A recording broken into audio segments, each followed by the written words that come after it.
Welcome to the Community Difference, Collin County. The show where community comes first, leadership is amplified, and impact is the expectation, not the exception. Covering 12 thriving municipalities across Collin County, we spotlight the professionals, creatives, nonprofit leaders, and bold connectors who are shaping the future of North Texas. From McKinney to Melissa, from Plano to Prosper, from Frisco to Fairview. Each episode dives into the issues that matter most to our local business and civic communities. From leadership and entrepreneurship to education, economic growth, service, innovation, and the power of collaboration. If it impacts how we live, lead, or grow in Collin County, we talk about it. The Community Difference is powered by the Business Development Alliance and made possible by the Difference Media LLC. With a trusted team of co-hosts who live, work, and lead in the communities we serve, this show is built on collaboration and powered by people who care. Now, getting today's conversation started, your host, Brian Poduska. Well, good afternoon, Collin County, and welcome to the Community Difference Collin County. We are a podcast firmly rooted at the intersection of business development and community involvement. As you heard up front, I'm your host, Brian Poduska. I am the owner of Real Property Management Focus, where we focus on your real estate investments right here in Collin County and all across the DFW area. If you haven't seen our show before, basically we put the spotlight on 5 different key members of the Collin County community. Those would be business owners, entrepreneurs, political leaders, ISD leaders, nonprofit leaders, and sports leaders. We are Sports City USA in Frisco, and sports are a big deal up here in North Texas and in Collin County in particular. So we have those as one of our 5 different features. We also have a rotating business feature of the month, and we have dedicated the month of August to spotlighting Collin County's economic development corporations, or as they're commonly called, EDCs. If you don't know what an EDC is, stay tuned. We're going to dive into that, and we're going to dive into the communities that we have on the show today. If you haven't seen our show, you will also find out that we have rotating co-hosts every single month. So with that, what I'd like to do is bring in our co-host for today. And with our August spotlight being on EDCs, who better to co-host than Miss Lauren Gill, travel advisor with My Live Love Travel, who can ride a horse with a glass of wine and not spill a drop. With a family legacy rooted in CIA-level strategy and a life motto that proves kindness costs nothing, Lauren brings a unique blend of brains, boldness, and a deep love for local growth. Buckle up. This is going to be one unforgettable ride through the role of the EDC in our local communities. Let's say hello to Lauren Gill. Hey, Brian. Hi, Lauren. Good to see you. You too. How are you? Very good. Very good. We have one half of the dynamic duo, and we have a substitute on for the other half of the dynamic duo. So we're going to say dynamic duo 1A. And with that, let's introduce our second co-host who knows a thing or two about rallying a community. Whether it was leading a teen band that opened for Reba McEntire at a goat cook-off, yes, that's a real thing, or now as the owner and education director of Abrakadoodle, where she turns creative chaos into process art magic. Debbie Watson brings the kind of energy that builds bridges and brings people for growth. She's here to help us dive into how local EDCs are more than just city planners. They're the powerhouses behind business success and community transformation. Let's say hello to Miss Debbie Watson. Hi, Debbie. Good to see everyone today. Good to see you. Good to see you from a new location, a public location. We have a shared view today, so we're going to get to that here in a second. But yes. How are we all doing today? First week of I guess the first Thursday of August, second week. Technically. But hard to believe we're here, right? I know. Absolutely. August and summer is coming to an end. Doesn't feel like it outside, but right, for the school year. It's for the school year, exactly. Back to school starts next week for those of us here in North Texas. So what I wanted to do, since we had a pretty awesome July, which seems like an eternity ago, but it was just last month, we had basically multiple cities represented across Collin County, the chambers of commerce of those cities. So in particular, we had Plano, we had Prosper, we had Princeton, we had McKinney, we had Murphy, we had Wiley.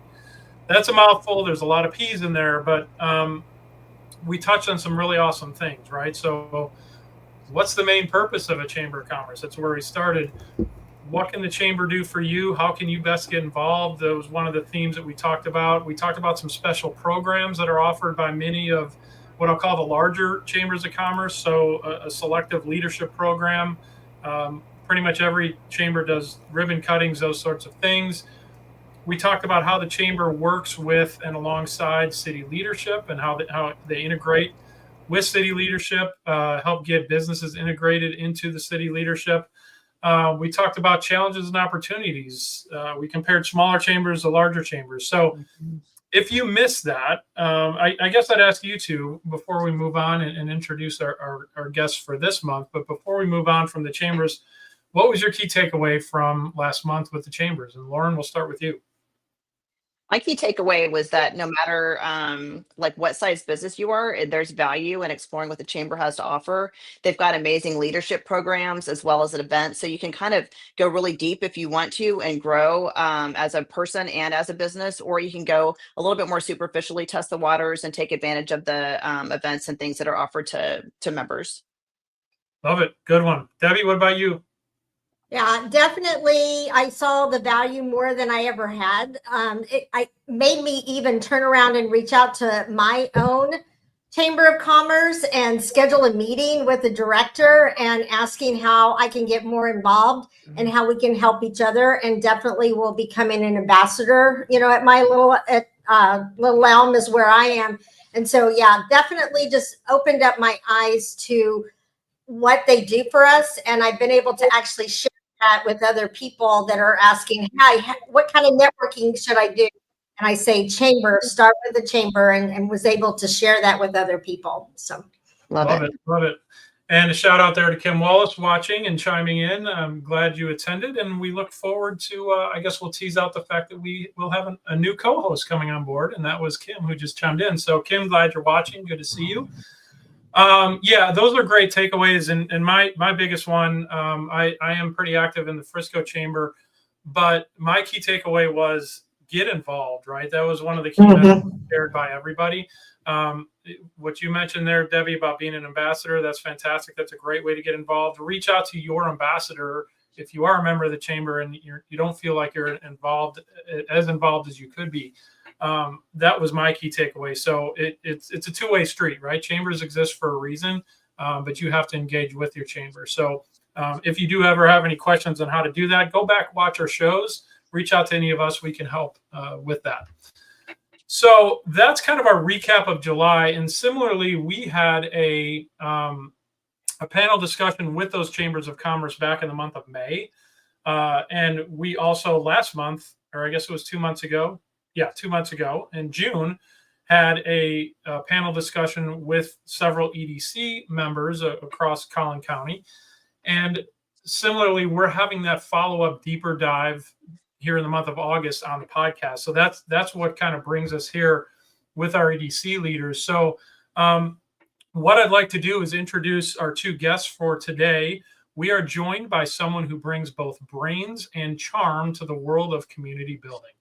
That is Miss Natasha Roach, the Assistant Director of Economic Development for the City of Anna. Natasha was a powerhouse in her field with over 12 years of municipal experience in North Texas. But behind that impressive resume, a seriously fun side. Natasha once performed in the Macy's Thanksgiving Day Parade, thought hockey legend Mike Madonna was checking her out at dinner. Spoiler, he was just watching the game that was on the TV behind her head. And she lives by the motto, the small stuff matters. Let's welcome Natasha Roach to the show, economic developer by day, parade star, and hockey star magnet by night. Yeah, unfortunately, it didn't work out with me and Mike. So, well, I think you were in line, a long line of people who were, at least trying to catch the eye of Mike Madonna in the late '90s, early 2000s. Certainly. But yeah, so that's a fun story. Tell us about this Macy's Day Parade thing. So, well, I mean, it was kind of way back in high school, and I was a full-time professional dancer after high school, and went through several competitions and was invited to come and be one of the dancers at the Macy's Thanksgiving Day Parade. So it was really a great experience. It had been my first time in New York as a teenager, and no parents and a lot of other dancers. And it's a tradition for Thanksgiving. So to be able to say that I was a part of it is a pretty special memory for me. That's awesome. Did you make it on TV? I did for a split second. You had to look quickly. Okay. Long enough for your parents to pause it, take That's pictures of the TV screen, right? That's right. That's all they need. That's awesome. It was probably before social media days, though. Oh, yeah. We're talking like VCR. Okay. That's plausible. That's awesome. That's very cool. We're excited to have you on the show today, and look forward to diving into Anna, what's going on in Anna in particular, and just your knowledge and expertise on the EDCs. So look forward to diving into that a little bit later in the show. With that, I'm going to introduce our second guest of the show, where you're in good hands when your guest once mistook Robert Redford for a lookalike and told him so to his face.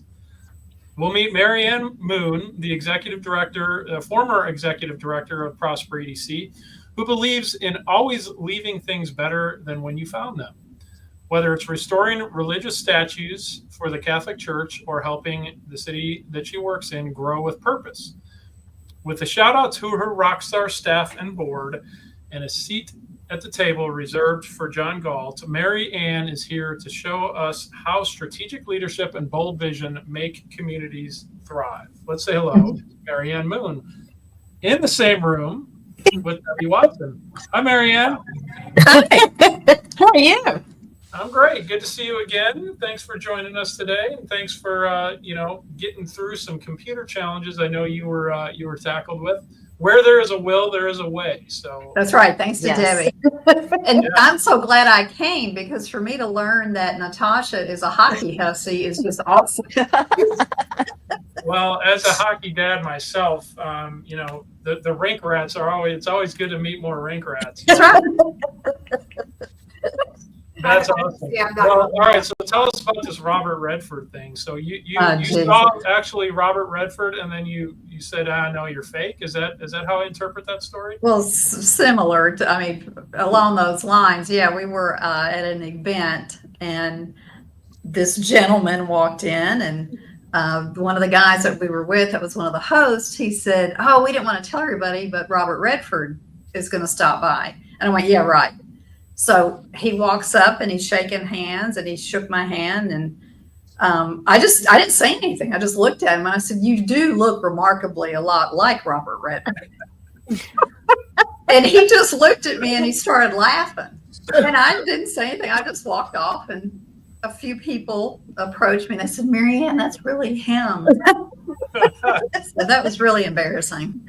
That's hilarious. That's pretty awesome. I love it.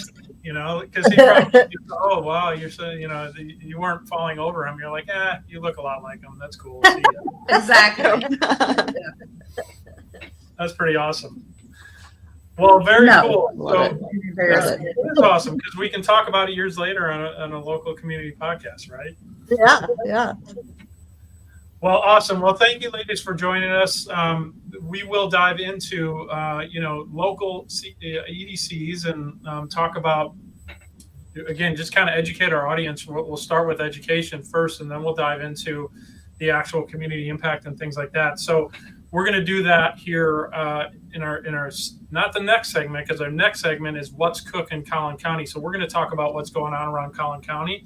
So stick around for that. And then the next segment, we will dive deep into the EDCs of Collin County. So we'll be right back. The community difference, Collin County, is made possible by Brian Poduska with Real Property Management Focus, Bethany Rowland with the Beer Alwyn Realty Group, Jax Kreider with PBJ Mortgage, Debbie Watson with Abrakadoodle, Danielle Cook with No Sweat Experts, Kim Wallace with Farmers Insurance, and by Lauren Gill with My Live Love Travel. The Community Difference, Collin County. Together, we can make the difference. And now, back to the show. Are you ready? Because it's time for What's Cooking in Collin County? All right, welcome back, and we are going to be talking about what's cooking in Collin County. You saw the commercial break. We do have 2 new co-hosts coming online here in the month of August, and September. So super excited to have them join us. Lennon, I think you said you had some splash screens. There they are.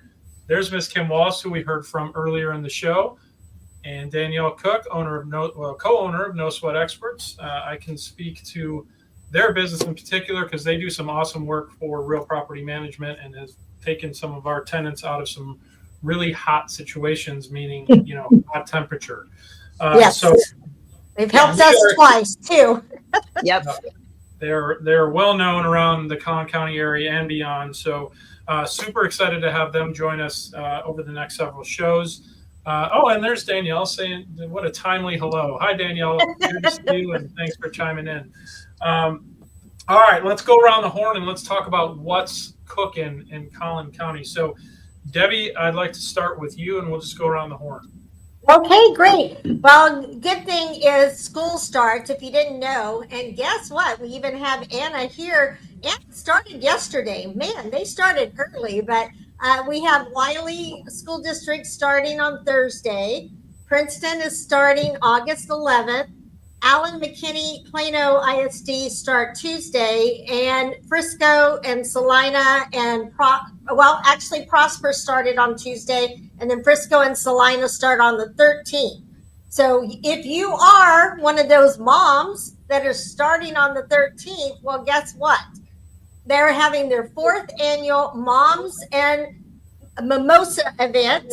That's right after you drop off your kids from 10 to 12. That's Wednesday the 12th at the Star. So if you need to say either go by and cry because maybe your child is going into the next school, or like my grandchild's going to be a senior this year, so that you can get that done.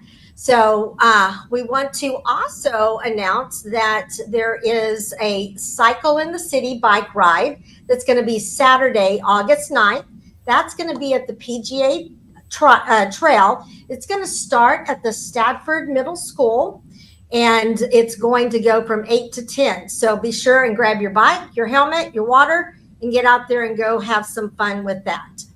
And then one more thing going on at the PGA is the dance night. They're going to have August 31st from 7 to 9, and it's free, which is awesome. Emerald City All-Stars. If you have not seen this band, they're amazing. I actually had to pay to go see it. So this is free. So go out there. They're going to have lots of entertainment. And then the last thing I wanted to kind of talk about is they are having a special networking event next Thursday from 5 to 7. City Life Frisco. It's called Business and Brew, One Connection. It's going to be a opportunity to go out and network, but guess what? It's going to be at Randy Steakhouse. And we are so excited because we actually have Randy with us today because he was recently in an article. So I'm going to turn it over to Lauren to introduce Randy so we can hear more about him and more about how we can help, and so that we can all show up next Thursday. Fantastic. Randy, London, if you could bring Randy on screen, please. Hey, Randy, thank you so much for being with us today. Well, thank you. The man, the myth, the legend. That's right. So fun anecdote. I actually had my college graduation dinner in 1995 at your steakhouse with my family. Don't do the math, but we actually drove from Plano up Preston Road all the way to your restaurant to dine there. So it's got a place like near and dear to my heart.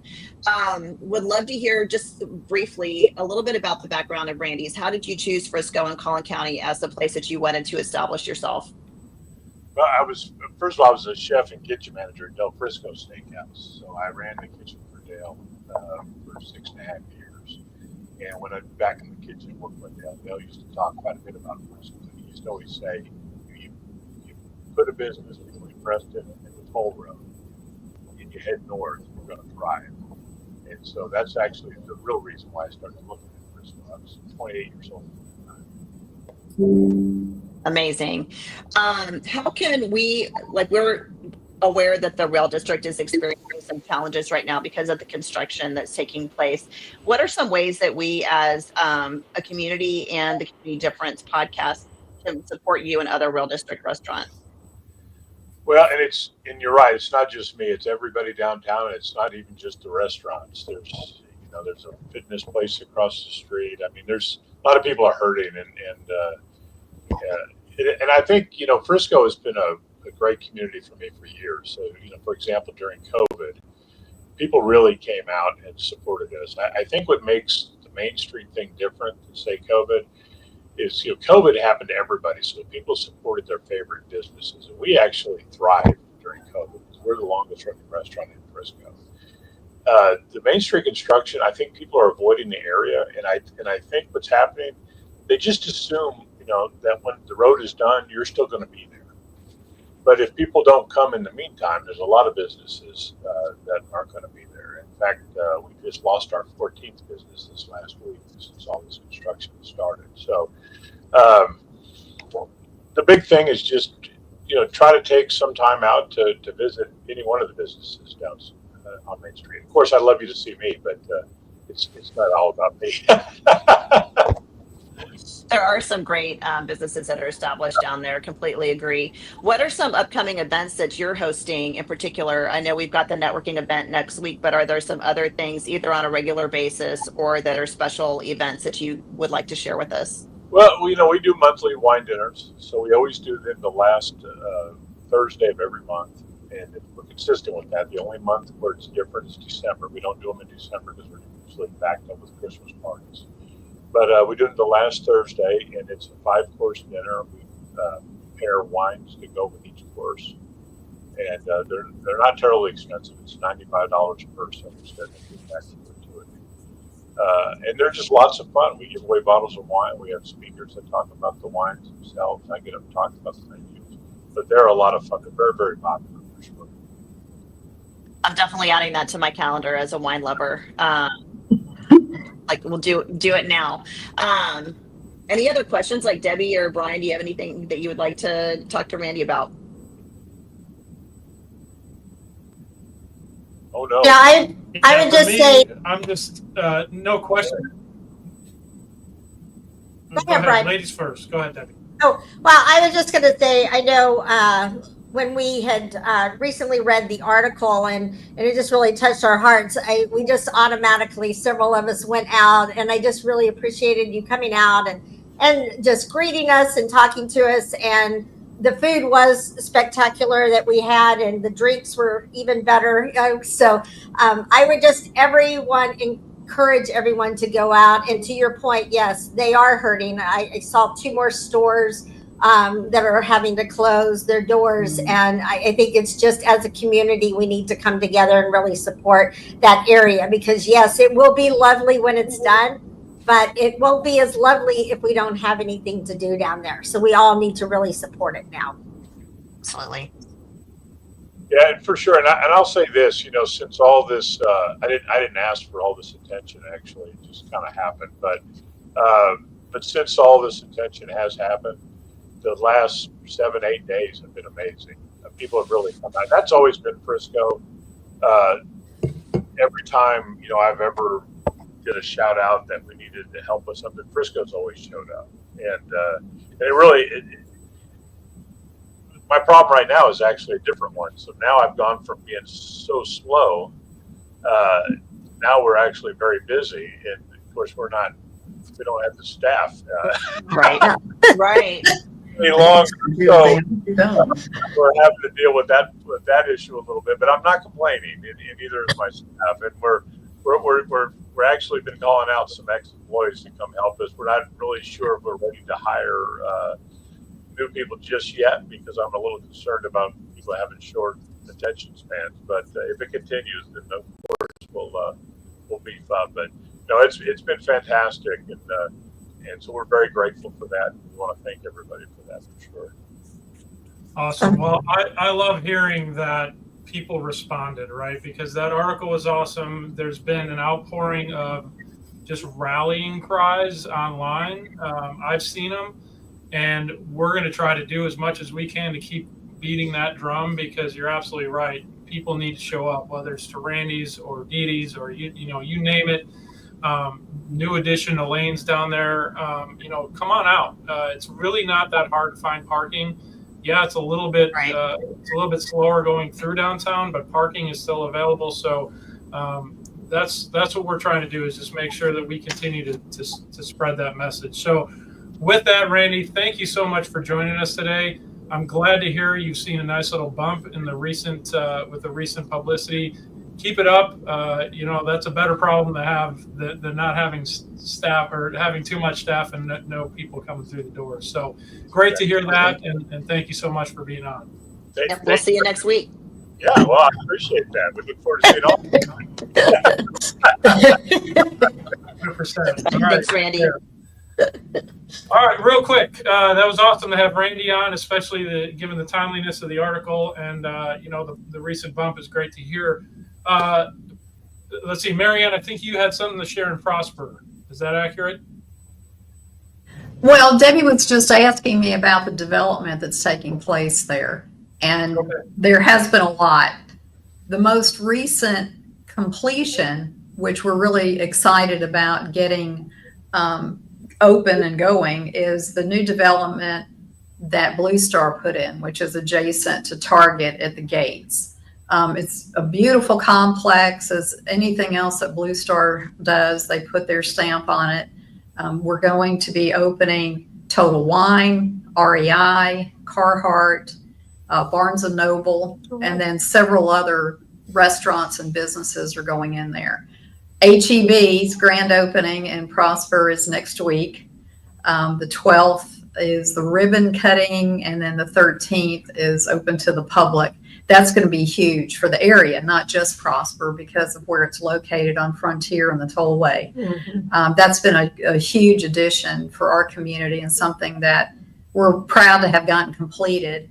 I think all of you knew that we opened our Costco location earlier in the year, and it's been outperforming what the expectations were. And then there's been a lot of additional development going in downtown. There's some businesses that are in the development phase being completed. I think all of you know Jason Young and Donnie Churchman. Jason is spearheading the opening of 1902 downtown, which is going to be a great addition. So there's a lot of activity that's taking place in the area. And then, of course, there's increased development further west, and we're looking at some additional development north up toward Frontier. So it's still been good. It's been steady in the community. So that's always a good thing to see. Yeah, love it. And love seeing, both big and what I'll call small, right? So what you're talking about with Jason and Donnie, what I'll call the downtown Prosper, as well as the larger corridors along 380. So I like that balance that's going on in Prosper. And I know you've raised the eyebrows of Frisco with that 380 corridor stuff. So you can shake your head a little bit. That's okay. It's exciting to see what's going on up there in Prosper, and good to see things are opening now. So yeah, that's we've fantastic. always. You guys have heard me say this before. We're the little kids on the block. We're surrounded by all the mega communities, and then everything going north. But it's been really good for the community, because during my tenure there, we were really strategic about what we were going to place in the community, because we have to be, because we are so small, and we're not going to compete with Frisco.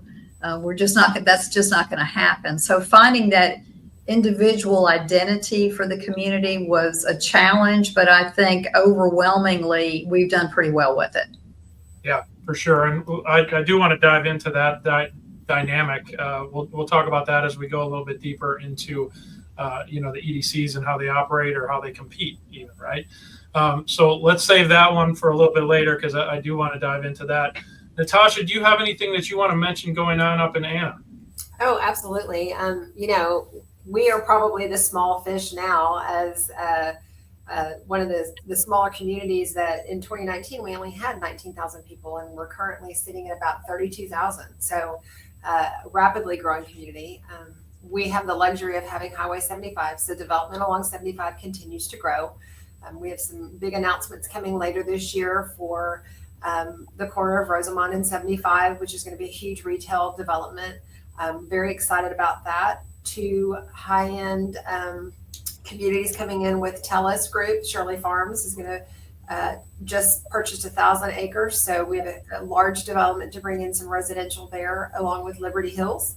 But one of the things that I'm super excited about that's, 75 is great commercial, but our neighbors have been really looking for what's going to be the heart of the community. So currently our focus on EDC is a little bit more inward towards creating our own downtown. And we had a developers forum last month, and I was able to make the announcement that we have recruited the Gin, Tenders Smokehouse, and Papagayo will be 3 of the very first restaurants down here in downtown. They're building a beautiful development with the capacity to have 3 more retail spots and an entertainment venue outside. So it's starting with the momentum of getting downtown going, and we're going to continue with that and really kind of focus on creating a heart of our community, because for so long our neighbors didn't have that. And there's, and in the most loving way, we have neighbor envy with all of everybody's, downtowns that they've created. So we're at a very special point right now in development to be able to create that almost from scratch and listen to what the community needs and recruit those unique businesses and find our identity. Love it. Well, that's awesome. And that seems to be the trend, right? Getting some foot traffic into a downtown area. All right. Thank you for sharing that, Natasha. I know we're going to have to take a quick commercial break, but what I do want to mention real quick going on, some supplemental stuff here in Frisco. Tomorrow is Coffee with the Mayor. It's the second Friday of every month. So it happens to be 8 at 8 a.m. Tomorrow, and it's going to be at the Star. Special guest speaker, Amy Pratt, Director of Sales and Real Estate Development for the Dallas Cowboys and Chair of the Visit Frisco Board. So she'll be speaking tomorrow. Also, Kaleidoscope Park, one of our guests on the previous guests on the show is hosting an event there. It's called the Acton's Children's Business Fair. So the Acton Academy, Saturday, August 16th, 10 a.m. to 2 p.m. on the Performance Lawn at Kaleidoscope Park. And that's in addition to the weekly programming that they have with fitness camps at Kaleidoscope Park in the morning, as well as the farmers market there. Also, one of our partners, the PGA of America, every Friday evening, 8 to 10 p.m., they have a movie night. This week is going to be Monsters University. So get your last hurrah in before school starts with Monsters University. They also have in addition to the event that Debbie mentioned, the day before is a Y2K Turn of the Century party band going on there. They also have various clinics. So they do have local clinics for those folks who live right around here in Frisco and the surrounding areas. A tri-golf clinic, a women's golf clinic, and a junior golf clinic. They have multiple sessions all weekend. I do want to call this specific clinic, or I guess it's an event out. It's called Design Your Own Back to School Board. So kids will decorate their very own erasable back to school board by coloring a themed back to school sheet and decorating the frame with stickers and gems. So it's perfect for your back to school picture next week. And then finally, this was mentioned at City Council on Tuesday. I do want to mention this. It's an event called Art in the Arena. It's at Comerica Center. It's 8/23 and 8/24 of this month. It's presented by the Visual Arts Guild. It's 2 full days of art displays by local artists, and we're going to have live music from local musicians, all members of Melody of Hope. So a couple great organizations here in Frisco putting on Art in the Arena. It's the 2nd annual, so come on out for that. With that, I'm going to wrap the What's Cooking in Collin County. Obviously, lots going on. So get out there in the month of August. A lot of these things are indoors, so I will remind you to, you can stay cool with a lot of these things. But We're going to take another commercial break, then we're going to deep dive into the EDCs. So stick around. We'll be right back. Greatness doesn't happen in isolation. Behind every impactful community, there's a coalition. Behind every story we spotlight, there are partners who believe in what collaboration, leadership, and local excellence can build. Special thanks to our community champions. Pine Meadow Golf, custom-built golf clubs, factory direct to you. King's Camo and Sportsman's Warehouse, for those who train hard and live wild. Jocko Fuel, hard work, clean fuel, no excuses. Riker Home Services, your trusted partner for expert repairs and lasting peace of mind. These partners help power the community difference. Collin County, where business, community, and leadership intersect. To learn more and support those who support us, visit our website at thecommunitydifference.com and click on our partners page. And now back to the show. Okay, welcome back. Good to see some new sponsors on the show. Love those commercials. All right, so we are going to deep dive into the EDCs. And when I say EDCs, we had the panel, like I mentioned earlier in the show, at the NAC Theater in downtown Frisco.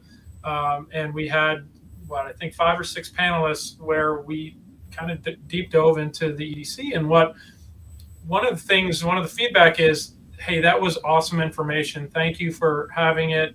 I didn't even know what an EDC stood for, let alone that. And those who did know what an EDC didn't know that there's opportunities for small and medium-sized businesses. So what I want to do is let's start at the very highest level, right? EDC stands for Economic Development Corporation. What is an EDC? And Marianne, since you've been in EDCs for an extended period of time, help define what an EDC is. An economic development corporation should be the catalyst for expanding growth within a community. The focus should be on existing businesses, how they can be supported, recruiting businesses to the community that can be successful, making certain that all of them can be as sustainable as possible, aligning a community's assets with certain businesses to make certain that if you're going to recruit businesses, then you can provide them with all of the needs that they have. And taking it a step further, there's a community development aspect to economic development, where in years gone by that hasn't always been the case, but we are more in alignment with community development because we are also establishing and helping to promote and cultivate a quality of place. That helps us to sell the community. And we also need to align ourselves with the chambers. They're kind of our cheerleaders for businesses and industry. Working with ISD to align possible curriculums that fall into place for workforce development needs for our businesses. But overwhelmingly and overall, our responsibility and our role is to create wealth within a community. And I don't mean just monetary wealth. Again, going back to the quality of place, the opportunities that are set for people, and working collectively with our councils, our staff within the different communities, our nonprofits, our utility providers, our financial institutions, familiarizing ourselves with every aspect of what a business needs, and then making certain that we're able to translate that information into growth. Love it. That's a very comprehensive answer. Natasha, I'm going to ask you the same question. I don't know if you're actually going to be able to add much of that, but I'll give you the opportunity because that was a great answer. And one thing that I'll add as a citizen, right, and as a taxpayer and as a homeowner and as a realtor, right, CDCs and what they do drive economic growth by definition.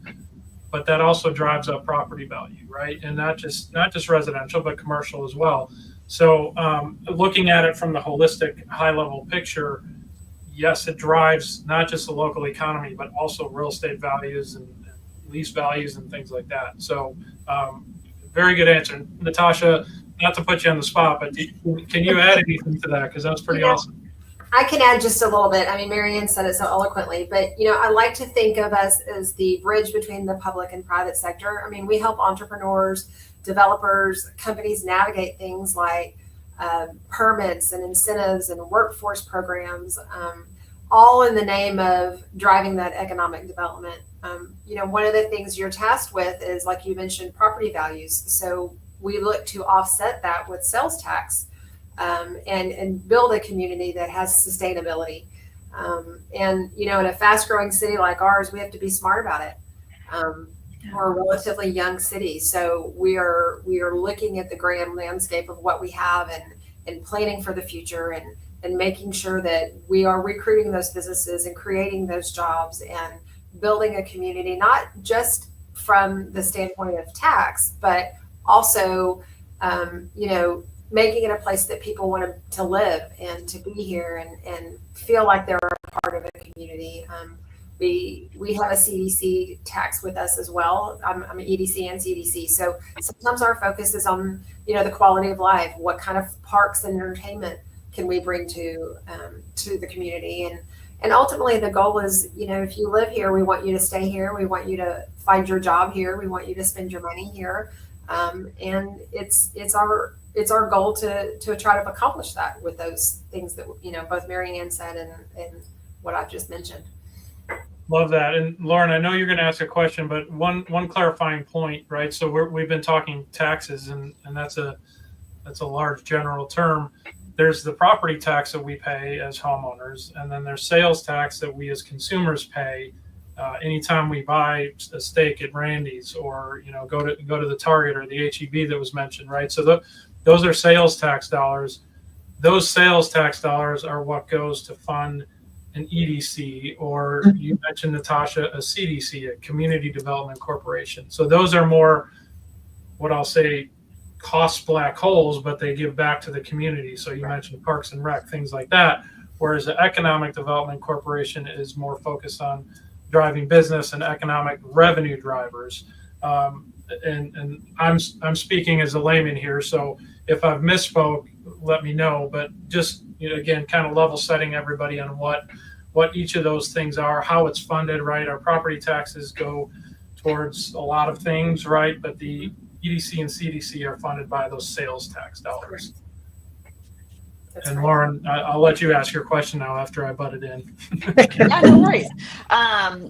We've talked about how Anna and Prosper tend to be like smaller communities. I mean, you shared, Natasha, that I think you said it like 32,000 now, and that Prosper, Marianne, knowing that you're not with Prosper anymore, but you've got this vast experience with those smaller communities. How do you maintain the integrity and character while balancing that with economic growth and development? And you spoke to it a little bit, Natasha, but I'd love to hear, like, what do those partnerships look like, and how are you able to maintain that small town feel if that's something that a community is going for? That's a really great question, because when you are growing, it's hard. People always have that mentality that we want the business, but we still want to be small town. So just from an economic development standpoint, I think relationships are key. When we're working with a developer, we're the liaison with that developer in their project throughout town. So they have somebody that they can pick up the phone and call. And, if there's a problem with the process, we're here to help navigate it. The integrity is that they know they can depend on you. If they ask you a question, you're going to have the answer. If you don't have the answer, you're going to find the answer. And then better yet, you're going to get back to them. You can be accountable for being available and answering those questions. And for me, it's about having those relationships with my community. My small business owners who can pick up the phone and call me and tell me, hey, I'm struggling with this, or do you know somebody who does this? It's about being out in the community and meeting those people, putting a face with a name. So often, people think of the city as just these departments that you have to call and hopefully get somebody to answer. And here it's very much about being able to pick up the phone and talk to somebody. And when you develop that relationship, then you develop the trust and you develop the integrity, and you make that person or that business owner feel that, you know, they matter. And that's what they want. They want to know that if they're going to bring our business here, that it's going to matter to the city. Awesome. Thank you for sharing that, Natasha. Marianne, I'd love to hear your perspective too. Just again, knowing that Prosper had some very specific goals about what size they wanted to maintain as a community. What did that look like for y'all? I agree with what Natasha said. I guess when I think about the integrity of the community, I think about what makes that community's stamp, what their trademark is. And it's incredibly important, especially in a small town, that you engage your citizens. And whatever you're doing, whether it's strategic planning, the visioning session, determining what your overall mission is going to be, you've got to have that input from the residents. It's not easy. It never initially goes well, because there's people, like Natasha said, they want to maintain that old town, small town feel, but they also want access to certain amenities. And having people understand that the things that come to a community are driven by very specific things is difficult.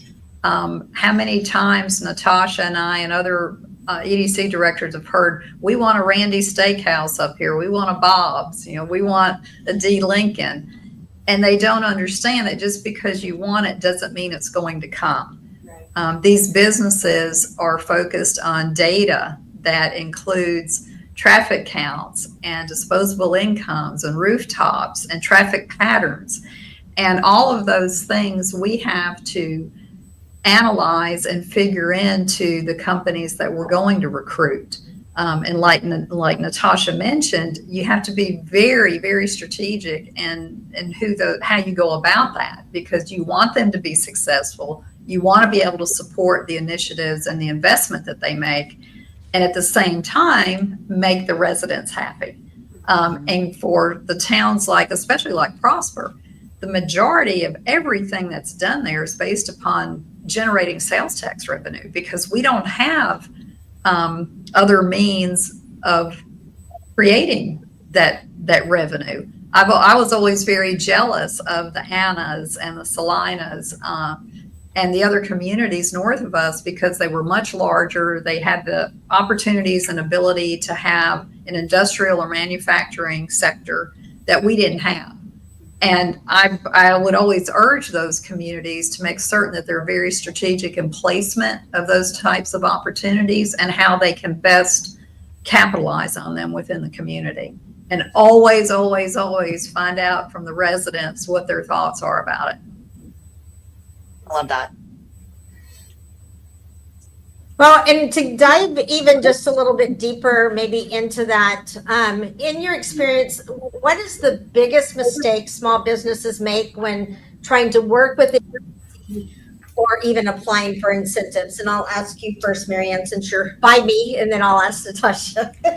Yes. I don't know that it's a mistake. I think it's a misconception. I think a lot of the businesses that are small don't think that there's a part for them, because, and I think that falls back on the fault of maybe some economic development organizations. Of course, Natasha and I would never do that, but we make certain that any business, whether you're a two-person mom and pop operating out of your house, or you're a larger company that employs 200 to 500 people, that there's a place for all of you at the table, and there's different programs, there's different incentives, there's different opportunities that can benefit your organization.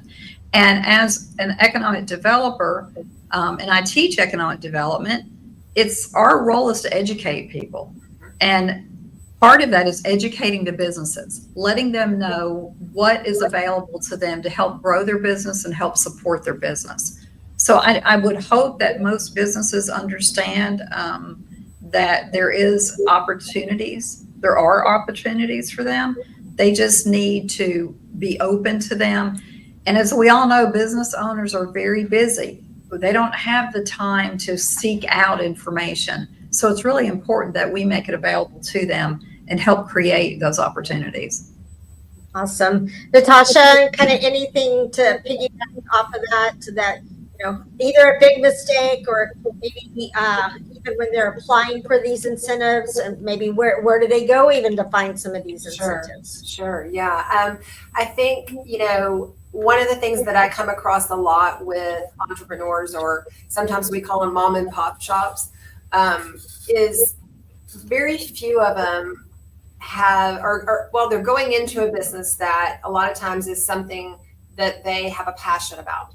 So when they're very passionate about this business, they'll come in and say, I want to start this business. And we'll have questions like, okay, what is your financial position? Well, I'm going to take my savings and dump it in and start this business, and I really, that makes me so very nervous. I try to tell people all the time, don't end up giving all of your savings, because, theoretically speaking, it takes 3 years or more to get a business off the ground. And I always tell them it's good for you to have funding that will get you through at least 3 years, because the first year you're just figuring it out. You're trying to determine if this works or if this doesn't work, or even addressing issues that came up that maybe you didn't even think about.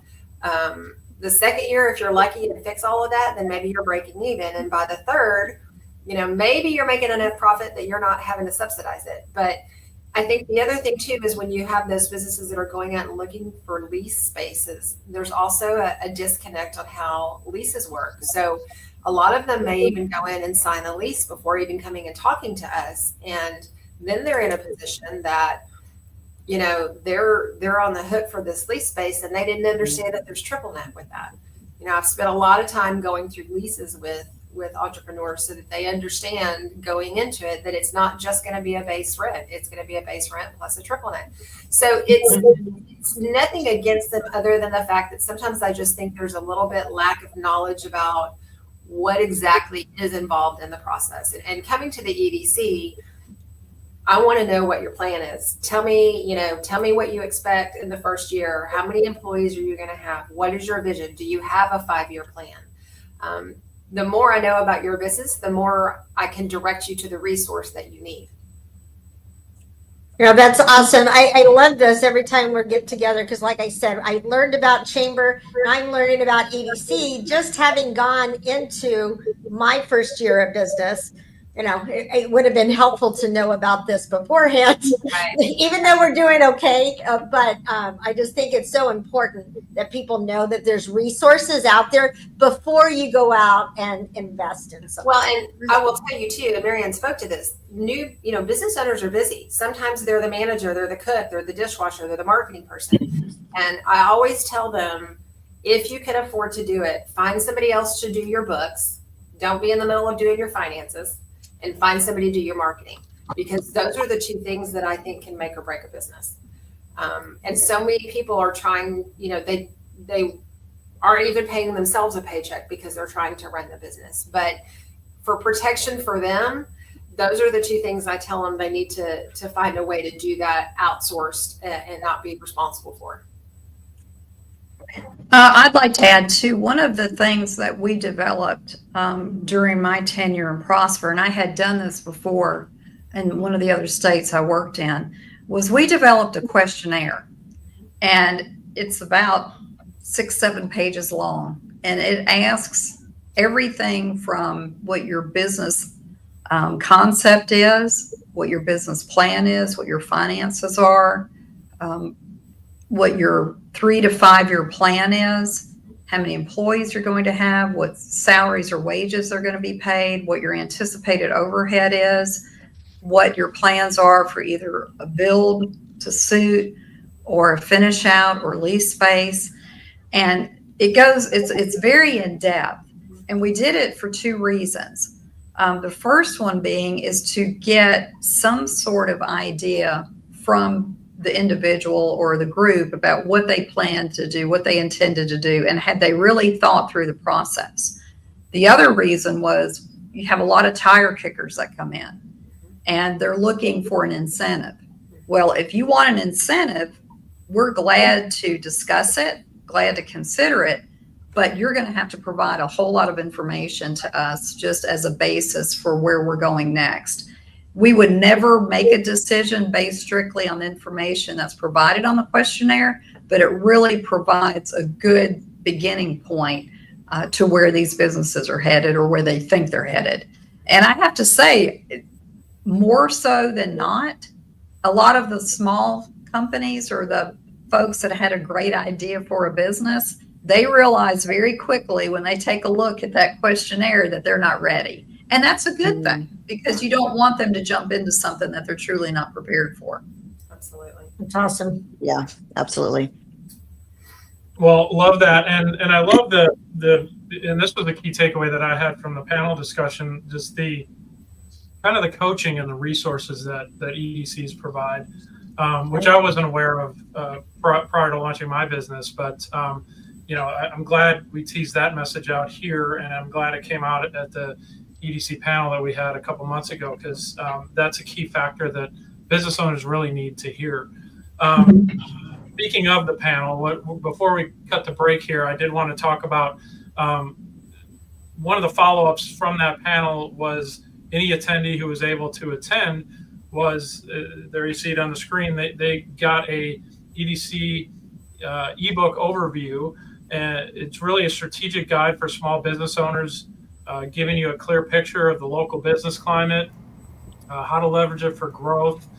It distills the latest economic data, community development plans, market trend analysis into something actionable, right? That's the biggest thing that you can use immediately. Kind of taking what these ladies just talked about and putting it into action, whether you're going to grow your business or launch a business. So definitely, check that out. It is available. I think London dropped it in the comments, out there in social media land. But definitely check that out. And this is also available to any future Business Development Alliance meeting that we have and the topic at hand for that month. So wanted to certainly mention this because it is an actionable resource that's out there for you to use if you're a small business owner or an attendee, or heck, a big business owner, right? So definitely check that out. So with that, I'm going to take us to commercial break. We're going to come back and we're going to continue to deep dive on the EDCs here in a minute or two. The Community Difference would like to thank each of the following partners for their continued support. At Fireboss Realty, we believe life is about relationships, and everything else is just details.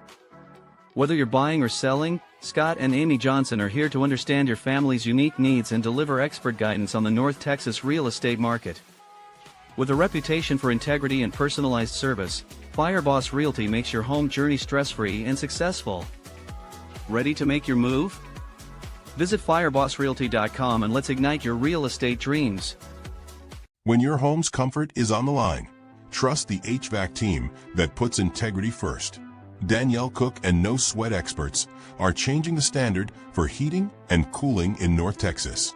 No pressure, no upselling, just honest diagnostics, expert repairs, and custom solutions that fit your home, not a sales quota. From quick fixes to full installations, they get it right the first time, clean, professional, and on your schedule. Call No Sweat experts today and take the stress out of comfort. Total Care Emergency Room now has 9 locations in the DFW Metroplex. With no appointment needed, our incredible staff will get you checked in with no wait times. Our 5-star facility is open and fully staffed 24/7. We offer extensive treatment options for patients of all ages, providing on-site labs and imaging equipment, including CT, X-ray, and ultrasound, allowing us to provide fast, convenient care for our community. Total Care ER is your neighborhood emergency room. TotalCare.us. To belong is one of our most basic human needs. Best Buddies International is the world's largest organization dedicated to ending the social isolation of 200 million individuals who have intellectual and developmental disabilities. We focus on meaningful one-to-one friendships, integrated employment, leadership development, and inclusive living. You have the power to make an impact, create change, and champion our mission of inclusion today.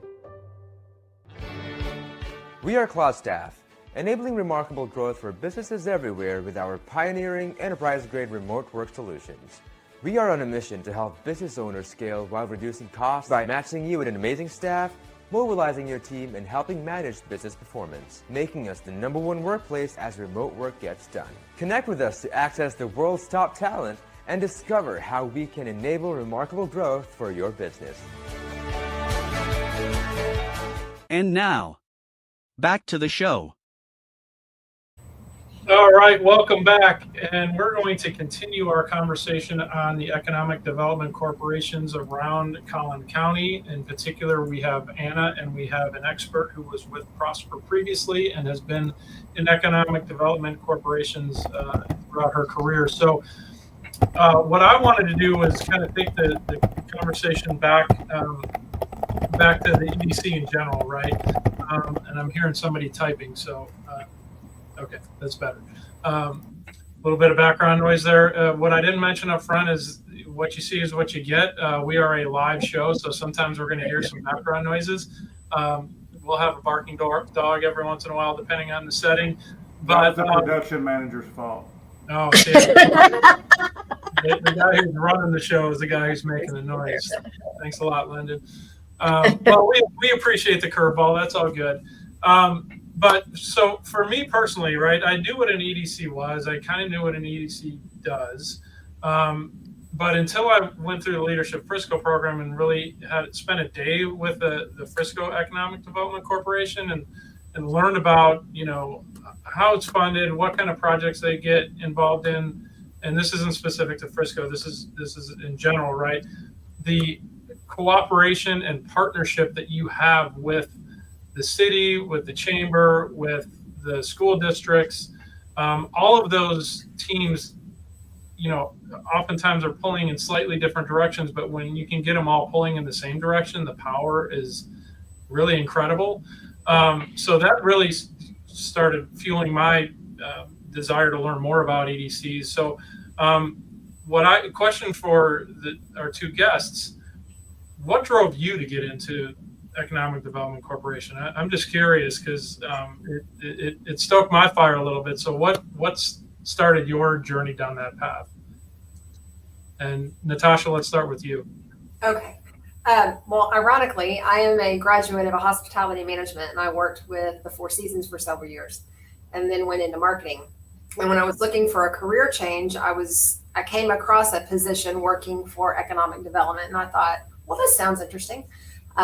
And the skills that I honed in those two previous careers, especially with customer service, I think is really what kind of got my foot in the door, because it is such a relationship-based career. And I just kind of fell in love with it. I wasn't quite sure what I was getting into, but the previous roles that I had held all seemed to kind of come into, the same bowl of talent that I needed for this kind of career. And I just really enjoyed being a part of, growing a community and thinking about the future of the community.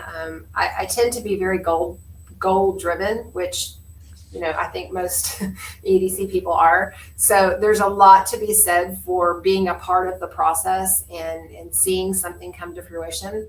And I've talked about relationships quite a bit, but I'm very much a person that likes to have the face-to-face conversations. And in this position, you meet all different kinds of people. And with all the people you meet, you also realize how small the community is, because, our circle, we all are very different communities, but are still very, very tightly knit. And so I sort of fell into it, but, it's been really the most rewarding job that I've had. It's a challenge every day. No day is ever the same. It's sometimes you're working a puzzle because you've got this piece of land and this business who wants this, particular requirement, and you've got to kind of figure out how to make it all work and make all the parties come to the table and compromise and make the decision that's right for everybody there. So it kind of happened by accident, but I wouldn't have had it any other way. And I've enjoyed it. And, it's the second community that I've worked in.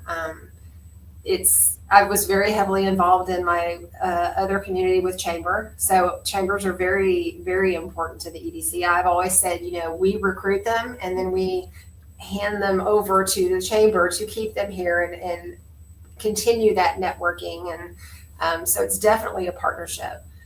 But it's, it's certainly the most fun I've had. Love it. What's your key biggest challenge right now? My key biggest challenge right now is we are trying to find our identity. We've grown so quickly that, I mentioned earlier they have neighborhood envy. They want me to pick up the downtown in McKinney and bring it here. And Marianne touched on this a little bit. What works in one community doesn't always work for the same, the next community.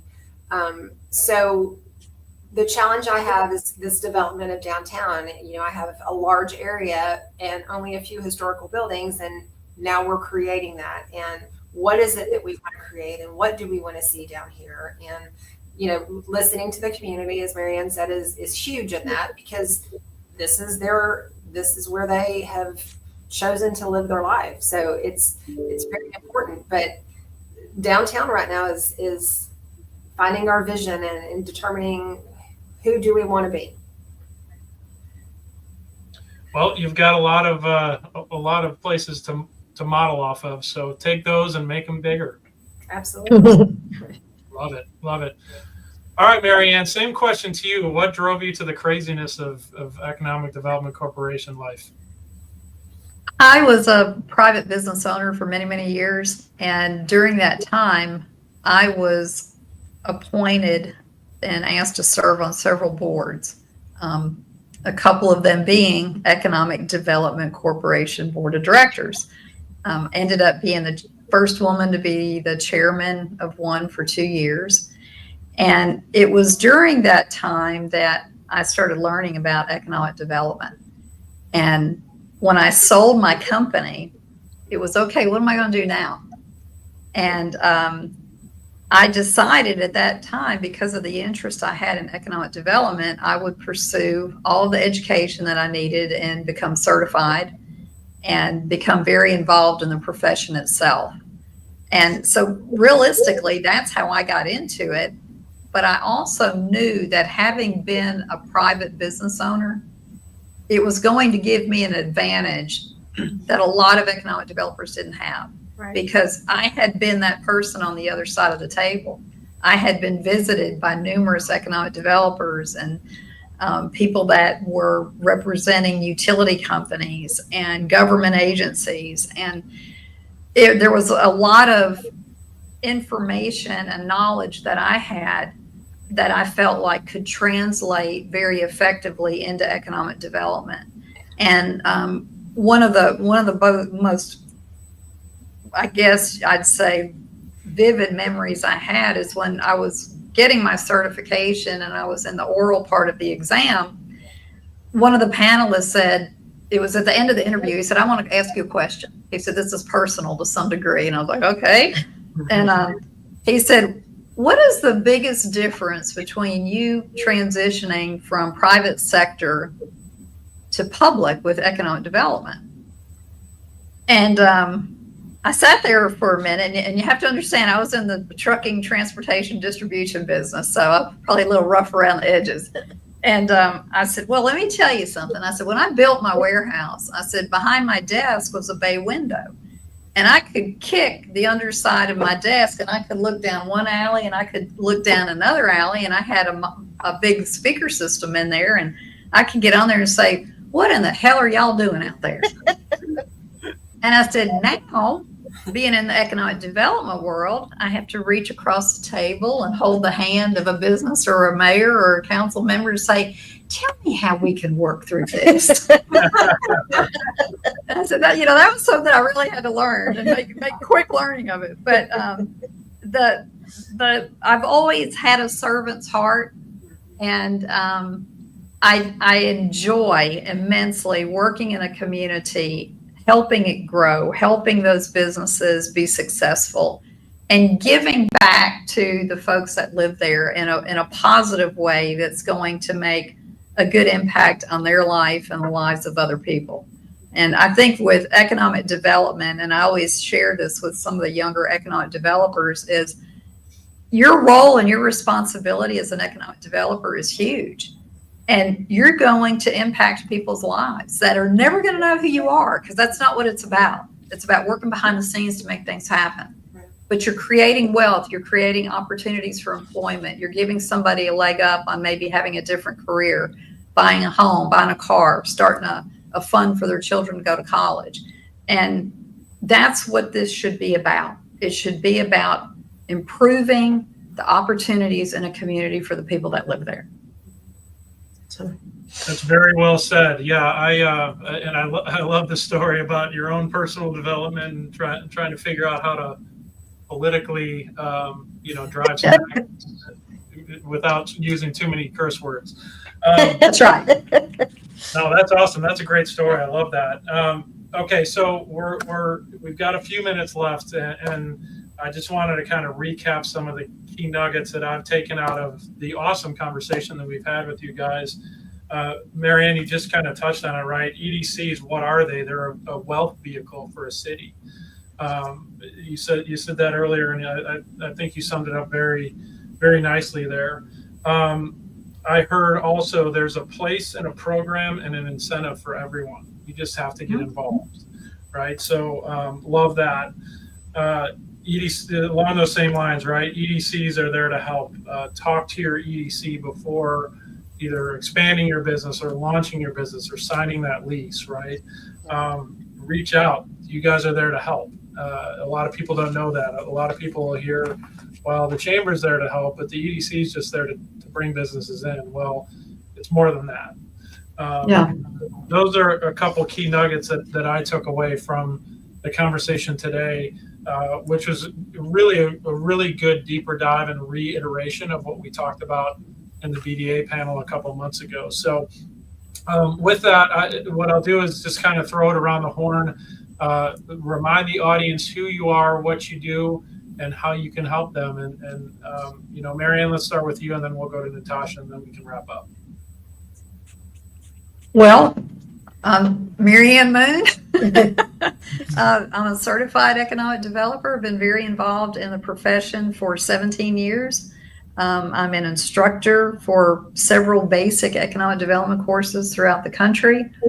I have a passion for working in communities and helping them develop and grow. And I do feel very strongly that an economic development corporation can be most oftentimes the most influential tool within a community, as long as the leadership is willing to work collectively with staff of a city or municipality, with the elected officials, with the chambers, like Natasha mentioned, your nonprofits, your educational system, your other elected officials, and focus on a team approach to improving a community. Love it. That's awesome. Well, thank you for sharing that. Thank you for being on today. And absolutely. Thank you. Again, for sure. All right, Natasha, same to you. Who are you? What do you do? And a couple parting final thoughts. I'm Natasha Roach with ANA Economic Development. I've been in economic development for 12 years. Small tidbit of information. I went to Marianne's basic class way back when. So we've known each other for a long time. And I just think the world of her. She is definitely a good person to have as a mentor and follow suit. So she's full of knowledge. And I just, like she said, I think it takes a special person to be an economic developer. You wear a lot of different hats. And you have to have sympathy, you have to have empathy, you have to listen, you have to be a problem solver. And, I think the important thing is that the community needs to understand that, yes, we're here to develop that, but we're developing it for them. So get to know your EDC, if you have a business idea or if you want to expand, come in and talk to us, because not everybody has all the answers. And that's what we're here to do. We're here to help bridge that gap, find you the resources, find you those answers. And at the end of the day, we want you to be successful.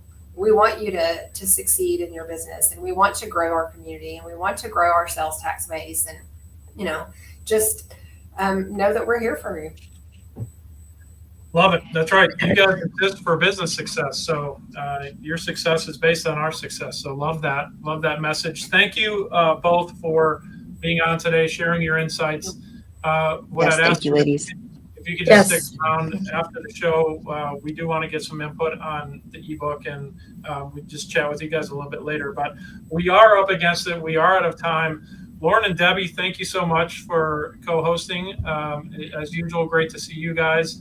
And with that, everyone have a fun, safe, hopefully cool weekend. I think it's going to heat up though. So enjoy those last weekends before school start, and we'll see you all in 2 weeks. Take care. Bye-bye. Thank you.